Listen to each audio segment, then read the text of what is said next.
Hello and welcome to Forever Rugby on Forever Sport for today's URC Round 1 review. Now, the competition got back with an absolute banger of a weekend with some upsets, with some big scores, some very impressive tries, and a lot of interesting different things happening in and around the competition. And we saw a really good showing from the Italian sides.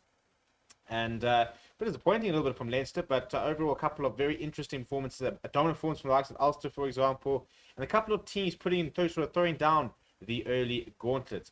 Before we look at some of the results of the table and what some of the fixtures this weekend looked like, please do smash like on the video and subscribe to the channel as well. Now, it all started on Friday, and where what we thought was going to be quite a straightforward match for Glasgow Warriors was anything but.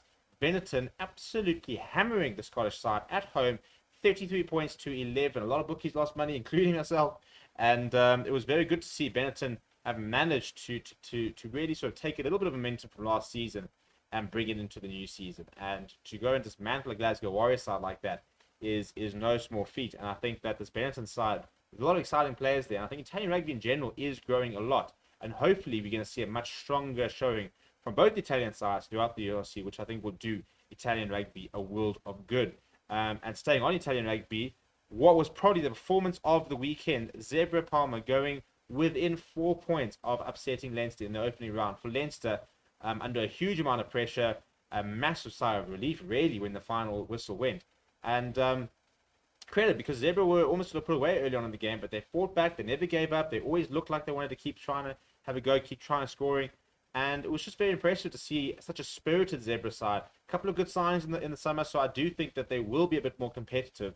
And all of a sudden, I think you look at that top eight sort of, and sort of that eighth position, the last position in the playoffs, and I think that all of a sudden, I think there are far more teams actually really competing for it than last season, where there were sort of 3 or 4, maybe even 5.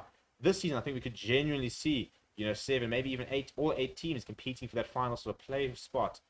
Which would be really, really cool. We then saw Cardiff downing Munster in another result that wasn't perhaps expected. And I think that what we are seeing is the return of some Welsh stars across the competition, adding a huge amount of value. Talapa Fatal, for example, back had an absolute stormer of a game.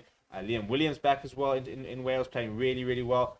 And hopefully this will be a bit of a catalyst for Welsh rugby, who are currently in a little bit of a crisis, to sort of stand up and be counted. So a massive result for Cardiff and Welsh rugby in general to get one up against Munster.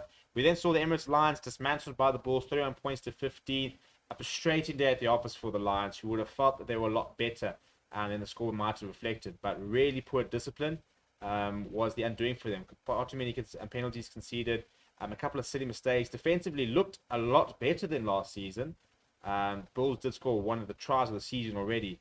But I thought that the Lions just sort of lacked a little bit of direction on attack. But defensively looked a lot better. And I think they competed for a large portion of the game, despite what is quite a high scoreline in the end. We then saw a draw, which was probably not really expected, between Scarlets and Ospreys, going 23-all.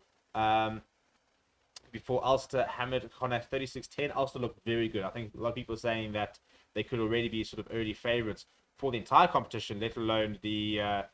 just sort of the the Irish Shield stuff like that, because they looked like they were slowing down, and I think that they were sort of very much the earmark performance of the weekend. I think probably was that Ulster performance. It looked very composed, looked very controlled, and despite whilst Edinburgh might have had the big victory, I think Ulster for me looked the most impressive this weekend. But Edinburgh hammering the Dragons, 24 points to 6. The Dragons do threaten to be a bit of a side that could really disappoint this season. Edinburgh obviously still quite strong. They did make the playoffs last season, so you did expect them to get the job done and do the job they did. If we then look at the table after round 1, you will see Edinburgh at the top with that superior points difference, but bonus point wins for Edinburgh, Ulster, Benetton, and Leinster, who all sit on 5 points. You then got Bulls and Cardiff on 8 points. Osprey Scarlets tied on 2 with Zebre Palma. And then you got Munster at 1. Still scoreless. Sharks and Stormers did not play in the first round. They will be playing this weekend. You then got the Lions, Glasgow Warriors, Connacht, and Dragons, who sit with 0 points after the first round. This weekend, however, we will have all the teams in action, starting with the Sharks on Friday night. They'll be taking on Zebre at 6:30.